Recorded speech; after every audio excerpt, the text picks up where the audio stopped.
Com 2 gols de Andréas Pereira, o Palmeiras goleou o Fortaleza e dorme na vice-liderança do Brasileirão.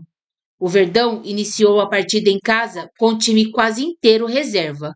Fez mudanças no segundo tempo e dominou o adversário. Vamos acompanhar aí a turma do Mesa Redonda analisando este jogo. Tá aí o Abel Ferreira, o Silvestre mostrando como foi esse Palmeiras 4-1. Começou com o time praticamente em reservas, né, Alex? Começou com o time reserva. Todo reserva.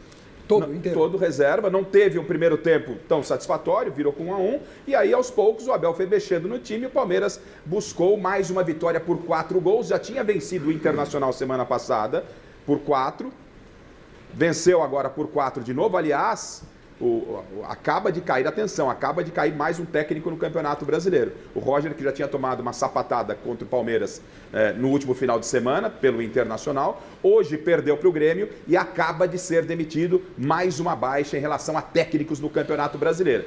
Mas o Palmeiras, nos 2 jogos pelo campeonato, nos 2 últimos pelo Brasileirão, e vem com vitória do River, né, pela Libertadores, no meio, fez 8 gols, Alex. Uma partida ontem impecável do Palmeiras com o show de Andréas Pereira. Pois é, o primeiro tempo com o time todo reserva, né? Só o Everton como titular, os 10 da linha, jogadores que normalmente ficam no banco. O começo foi bom, o Palmeiras apertou, pressionou, tanto é que fez 1-0 rápido, com o pênalti sofrido pelo Facundo. Foi pênalti, Alex? Foi pênalti? E o árbitro, na cara dele, teve coragem de não marcar. E no VAR foi até constrangedor, porque ele ficou lá 10 segundos no VAR para olhar. Voltou e deu. Ele vê essa imagem aí, né? Imagina, cara. Não tem como não ser isso aí, Pedro. Vamos olhar a imagem, ó. O cara...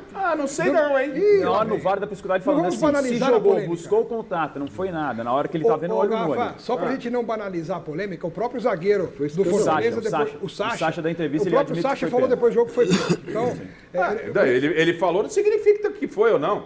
Tudo bem. Ele assume a responsabilidade de ter feito o pênalti. O Palmeiras, quando entram os titulares no segundo tempo, sobra assim em campo. Felipe Anderson, Andréas Pereira, o Vitor Roque, o Flaco Lopes toma conta do jogo. Sim. E o Andréas é impressionante. Se um diretor tivesse escrito esse roteiro, não iam dizer que era muito forçado, né? Porque ele faz o primeiro gol dele pelo Palmeiras com o Daverson do outro lado, que foi protagonista da final da Libertadores em 21, Flamengo e Palmeiras.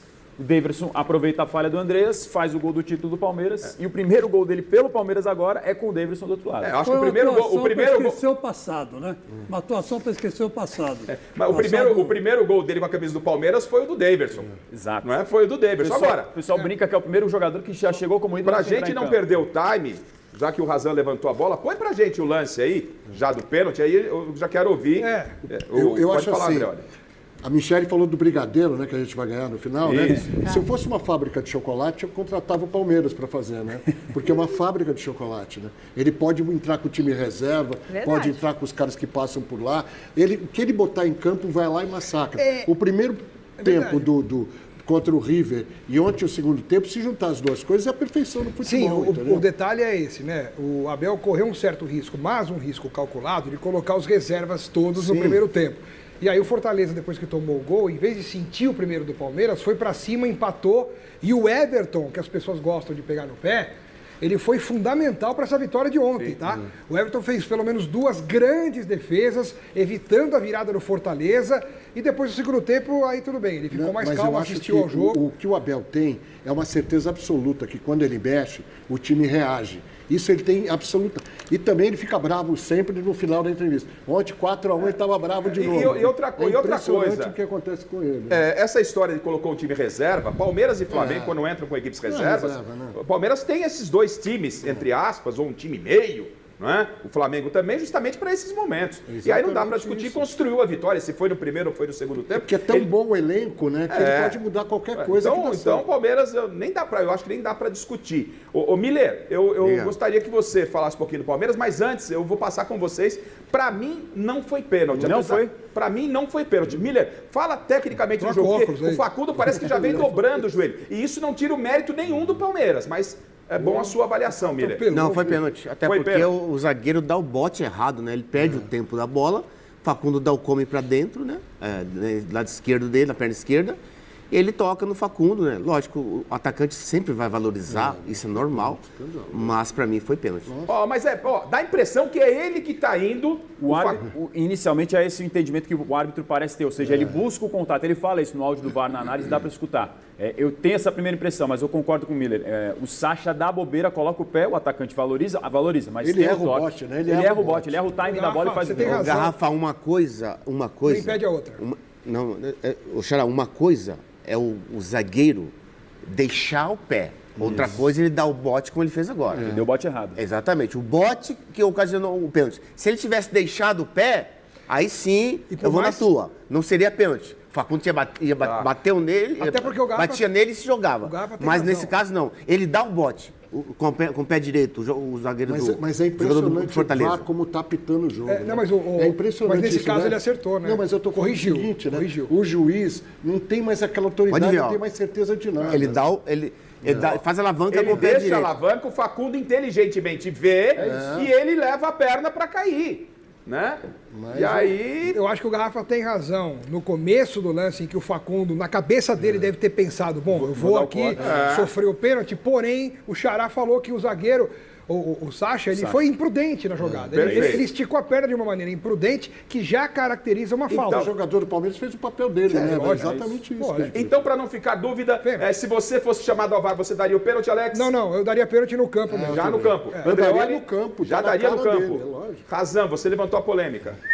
Cal. Chico Lang, você pensa para falar se daria pênalti ao Palmeiras. Vai ficar por último. Miller, pênalti para o Palmeiras, bem marcado pelo VAR. Pênalti bem marcado. Michele Gianella. Sigo o Miller com pênalti.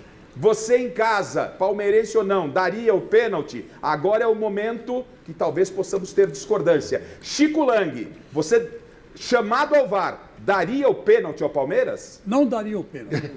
Me surpreendeu com a resposta. Não deixaria bater o pênalti também. Não deixaria bater e não daria o pênalti. Por um motivo muito simples. O Garrafa acertou na mosca. O Facundo dobrou o joelho e jogou-se contra o adversário. O adversário pode ter achado que fez pênalti, mas não fez. Porque foi o Facundo que se jogou no pé dele. Deixa o lance lá, Chile, por favor. É o tal negócio. É uma questão de perspectiva. Mas como estamos lá no Allianz Parque, o estádio W Torre, né?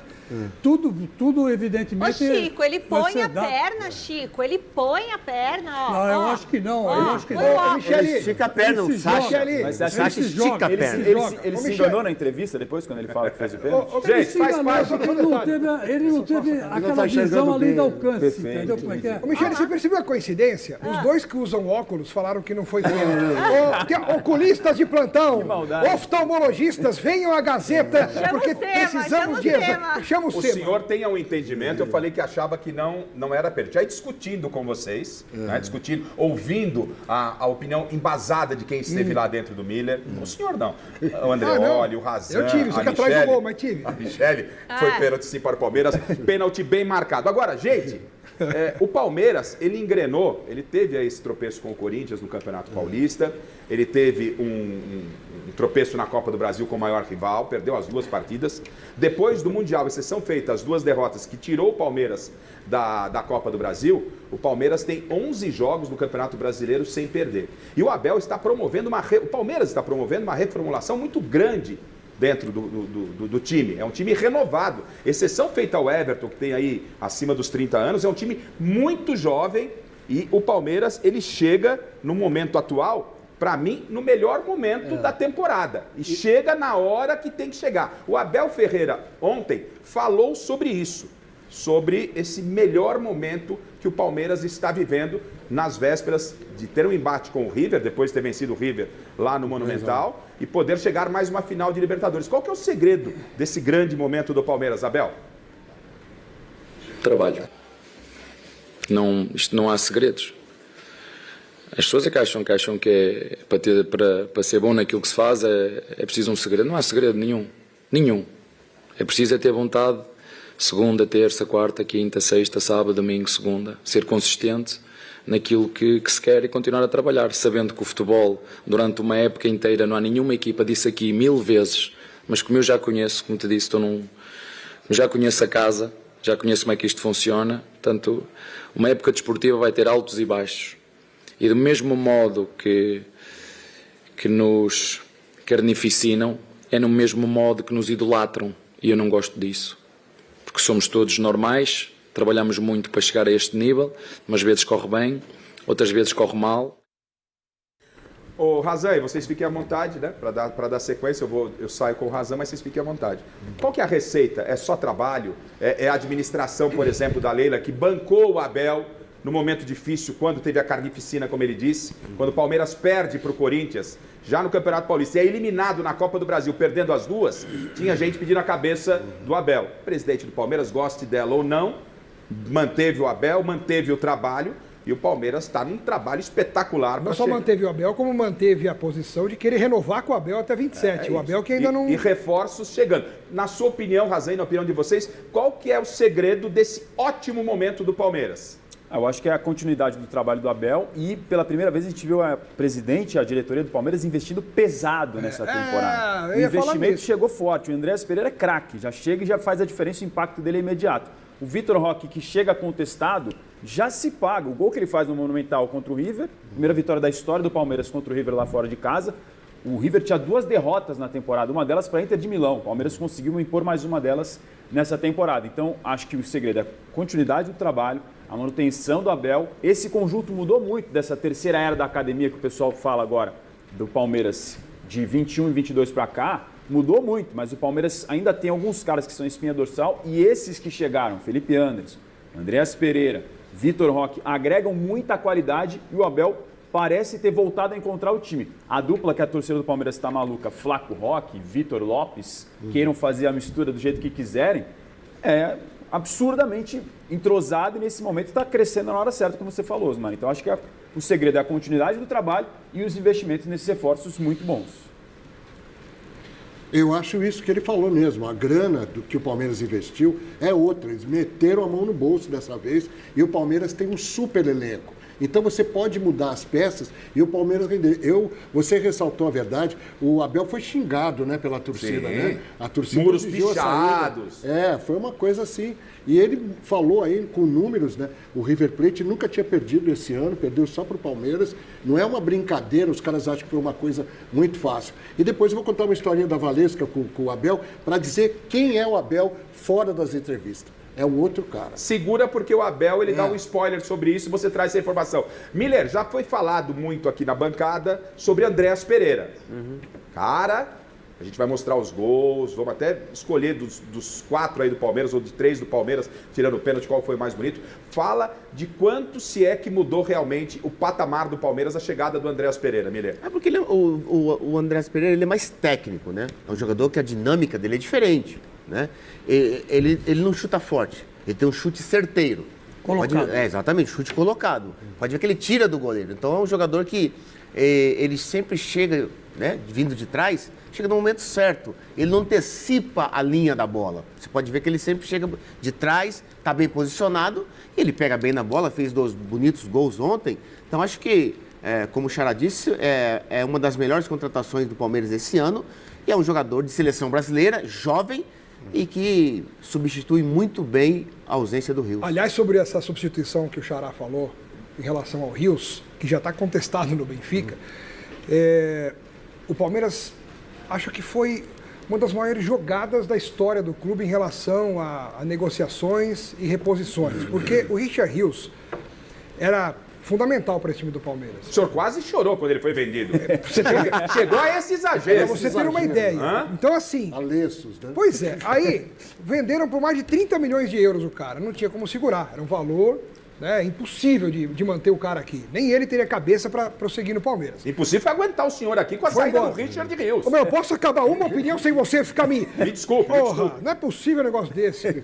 Mas, assim, o Richard Rios foi embora por 30 e o Palmeiras contratou um cara por 10, mais pronto, mais consolidado, e que agrega ainda mais para esse time do Palmeiras na marcação, na construção, na finalização.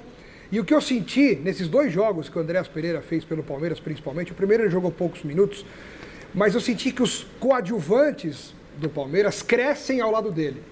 Ele é daquele jogador em que aqueles jogadores se sentem mais confiantes de atuar do lado... Mudou o patamar, Mudou o gente? patamar do Talvez Palmeiras. esse seja o segredo, você acabou de falar, talvez. Porque o Palmeiras é um time de grandes, ótimos coadjuvantes Exatamente. e nenhuma grande estrela. Você viu que o Evangelista Todo mundo tem joga jogado? pro time. Como o Evangelista cresceu? A imagem do Piquerez e do Murilo no Monumental, de Nunes sorrindo, com 80 mil no cangote, ele sorrindo com alguém que poderia estar numa pressão dessa, o Miller pode falar como é que é jogar contra 60 mil, 70 mil, os caras sorrindo, porque, pô, desfrutando daquele momento. E alguém numa pressão dessa pode encolher. Os caras estão desfrutando de jogar no E o Palmeiras. Palmeiras perdeu o Hendrick, todo mundo achava que ia acabar o mundo. Perdeu o Estevão e ia acabar o mundo. E não acabou, né? Sempre o Palmeiras está melhorando. É uma coisa impressionante o que acontece no esquema tático dele. Ele muda patamar? A pergunta é, porque assim, mudar patamar hoje, acho que só Palmeiras e Flamengo conseguem trazer contratações de mudança de patamar. Boas contratações você até vê nas equipes. Mas a pergunta é, o Andréas Pereira muda o patamar do Palmeiras? Porque um cara que chegou, ele nem estreou pelo Palmeiras, já acabou sendo chamado para a seleção brasileira, né, pela qualidade dele. Aí ele faz o que fez nos jogos, a pergunta é, muda de patamar ou é só uma boa contratação, a gente pode estar exagerando? Não, muda de patamar, lógico. Porque ele tem uma qualidade impressionante, como disse o Miller, né? Muita técnica, né? E é gozado, ele joga atrás da linha da bola, né? Ele não joga na frente, ele não se lança, ele espera a bola chegar para bater no gol. Então isso é uma arma assim impressionante. Mas se bem que também ele não estava marcado nos 2 gols que ele fez, né? Também tem essa. Porque o Fortaleza ainda estava um pouco ali desnorteado, né? Teve espaço, mas, ou seja, está cheio de cabeça de bagre que fica livre e não consegue não faz fazer. nada, A gente erraria, né? Vamos ver contra o River, né? Se ele vai fazer Já esses vimos, 2 né? Mas gols podemos ver bonitos, de novo. O Garrafa, o Flamengo e o Palmeiras, para mim, eles não têm time alternativo, reserva que seja. Até porque o elenco é muito qualificado, né? Do Flamengo e do Palmeiras hoje, né? Essas duas equipes, quando entra com o segundo time, no caso, a qualidade sempre prevalece. O Alan, o garoto da massa, joga muita bola. Joga. Ele tendo sequência de jogos, confiança, ele vai tomar posição ali, vai brigar por ser titular, porque ele é um grande jogador. E ontem você viu reservas, né, do Palmeiras, que eram formados por Maurício, Rafael Veiga, Facundo, Sousa. Que é titular em o Emiliano. 17 de Série A. É isso que Joga precisa em ser todos, ponderado. né, Ô Chile, separa, exceção obviamente a batida de pênalti do Veiga, né? Daqui a pouco a gente fala do Veiga. Os outros 3 gols do Palmeiras, vamos escolher dos 3 qual foi o mais bonito. Enquanto você vai separando pra gente, Michele, como é que tá o nosso público aí na interação sobre esse Palmeiras, sobre o Andréas Pereira? Bom, muita gente comentando aqui pelo Instagram, muita gente querendo os presentes, mas calma, administre a ansiedade. O Palmeiras goleou Fortaleza por 4-1 no Allianz Parque, em partida válida pela 24ª rodada do Brasileirão, na noite deste sábado. O Verdão começou com o time praticamente reserva, abriu o placar com Rafael Veiga e depois levou o empate de Lucas Crispim no primeiro tempo. Na segunda etapa, Ramon Sosa marcou o primeiro gol dele com a camisa palmeirense, assim como Andréas Pereira, que transformou a vitória em goleada com 2 lindos chutes. Com o triunfo, o Palmeiras reassumiu a vice-liderança do Brasileirão, a 1 ponto do Flamengo, o líder do campeonato. Já o Fortaleza se manteve com 18 pontos na 19ª colocação. Andréas Pereira precisou de só 19 minutos em campo para se tornar o principal personagem da goleada do Palmeiras. Ele entrou aos 29 minutos do segundo tempo e só 7 minutos depois já marcou o primeiro dele, com a camisa palmeirense. O segundo veio na reta final, aos 43 minutos. Os 2 foram marcados com lindos chutes. De olho na partida de volta contra o River, pela Conmebol Libertadores, na próxima quarta-feira, o técnico Abel Ferreira poupou todos os jogadores de linha. Só o goleiro Everton começou como titular neste sábado. No segundo tempo, o treinador palmeirense promoveu as entradas de Lucas Evangelista, Andréas Pereira, Felipe Anderson, Flaco Lopes e Vitor Roque, quando o placar já estava em 2-1.